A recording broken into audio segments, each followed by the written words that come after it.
બોટાદના ખેડૂતોને ન્યાય અપાવવા માટે આમ આદમી પાર્ટીના ખેડૂત નેતાઓ અત્યારે જેલવાસ ભોગવી રહ્યા છે।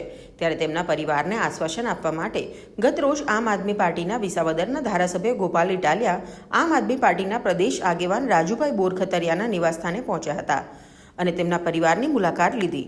માણાવદર તાલુકાના મટિયાણા ગામ જઈને યુવા નેતા ગોપાલ ઇટાલિયા રાજુભાઈના માતા પિતા, તેમના મોટા ભાઈ, તેમના પત્ની, બાળકો અને અન્ય પરિવારજનોને મળ્યા હતા અને આમ આદમી પાર્ટી તરફથી રાજુભાઈને સંપૂર્ણ સહયોગની ખાતરી આપી।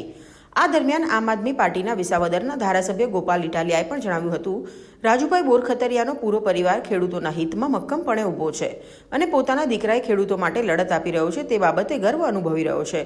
ખેડૂતો માટેની આ લડત ન્યાય માટેની લડત છે અને આખી પાર્ટી રાજુભાઈ બોરખતરિયા અને ખેડૂતોની સાથે ખભે ખભા મળી ઊભી રહેશે। દિવાળીના સમયમાં રાજુભાઈ પોતાના ઘરે નથી, માટે અમે પરિવારને કહેવા માંગીએ છીએ કે તમે મને પોતાનો દીકરો ગણો। આ જ ભાવના સાથે એક દીકરા તરીકે હું અત્યારે તમામ સાથી મિત્રોના ઘરે મુલાકાત લઈ રહ્યો છું।